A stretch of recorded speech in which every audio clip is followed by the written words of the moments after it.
Hello friends, good morning all. Blog with Mooni day 3. ಇದು ಒಂದು Sunday morning ಆಗಿದೆ, 7:30. ಹಾಗೆಯೇ ಇವತ್ತು ನಾನು 1 ಕಪ್ ಟೀಯಿಂದ ಡೇ ಸ್ಟಾರ್ಟ್ ಮಾಡ್ತಾ ಇದ್ದೀನಿ. ಆ್ಯಂಡ್ ಇವತ್ತು ವಾಕ್ ಕೂಡ ಹೋಗಲಿಲ್ಲ, ಜಸ್ಟ್ ಮನೆಯಲ್ಲಿ ಕೆಲಸ ಎಲ್ಲ ಮುಗಿಸ್ಕೊಂಡು ಹಾಗೆಯೇ ಡೇ ಸ್ಟಾರ್ಟ್ ಮಾಡ್ತಾ ಇರೋದು. ಫಸ್ಟ್ಲಿ ಮನೆ ಕೆಲಸ ಎಲ್ಲ ಮುಗಿಸ್ಕೊಂಡೆ, ಮತ್ತು ಬ್ರೇಕ್ಫಾಸ್ಟಿಗೆ ಪ್ರಿಪೇರ್ ಮಾಡ್ಕೊಳ್ಳೋದು. ಬ್ರೇಕ್ಫಾಸ್ಟ್ ಪ್ರಿಪೇರ್ ಮಾಡ್ತಾ ಇದ್ದೀನಿ. ಇವತ್ತು ಬ್ರೇಕ್ಫಾಸ್ಟ್ ಬಂದು ಇಡ್ಲಿ, ಸಾಂಬಾರು, ಚಟ್ನಿ.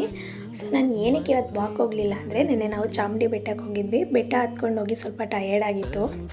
ನಿನ್ನೆ ಬೆಳಗ್ಗೆ ಆ್ಯಕ್ಚುಲಿ ನಾವು 8:30ಗೆ ಬೆಟ್ಟ ಹತ್ತಕ್ಕೆ ಸ್ಟಾರ್ಟ್ ಮಾಡಿದ್ವಿ. ನಾವು ಅಲ್ಲಿ ರೀಚ್ ಆಗಬೇಕಾದ್ರೆ 10:15 ಆಗಿತ್ತು. ಸೊ ಆಮೇಲಿಂದ ದರ್ಶನಕ್ಕೆ ನಿಂತ್ಕೊಂಡ್ವಿ, ಡೈರೆಕ್ಟ್ ದರ್ಶನಕ್ಕೆ ಹೊರಟ್ವಿ. ದರ್ಶನನೂ ಕೂಡ 11:30 ಒಳಗಡೆ ದರ್ಶನ ಎಲ್ಲ ಮುಗಿಸ್ಕೊಂಡ್ವಿ. 11:30 ದರ್ಶನ ಎಲ್ಲ ಮುಗಿಸ್ಕೊಂಡು ನೆಕ್ಸ್ಟು 12ಗೆಲ್ಲ ಮನೇಲಿದ್ವಿ. ಸೊ ದರ್ಶನ ಚೆನ್ನಾಗಾಯಿತು, ನಿನ್ನೆ ರಶ್ ಕೂಡ ಇರಲಿಲ್ಲ ಜಾಸ್ತಿ. ಸೊ ಹಾಗಾಗಿ ನಾವು ಟೆಂಪಲ್ಗೆ ಹೋಗಿದ್ರಿಂದ ನಾನು ಇವತ್ತು ವಾಕ್ ಕೂಡ ಹೋಗಲಿಲ್ಲ, ಕಾಲು ನೋವು ಅಂತ ಸುಮ್ಮನೆ ಸೇರ್ಕೊಂಡು. ಚಾಮುಂಡಿ ಬೆಟ್ಟದ್ದು ಕಂಪ್ಲೀಟ್ ವೀಡಿಯೋ ಬಂದು ನನ್ನ ಯೂಟ್ಯೂಬ್ ಚಾನಲಲ್ಲಿದೆ, ಲಿಂಕ್ ಬಂದು ಬಯೋದಲ್ಲಿದೆ. ಪ್ಲೀಸ್ ಹೋಗಿ ನೋಡಿಬಿಟ್ಟು ಸಬ್ಸ್ಕ್ರೈಬ್ ಮಾಡ್ಕೊಳ್ಳಿ. Thank you friends. ನೆಕ್ಸ್ಟ್ ವೀಡಿಯೋಲಿ ಸಿಗೋಣ. ಬಾಯ್ ಬಾಯ್.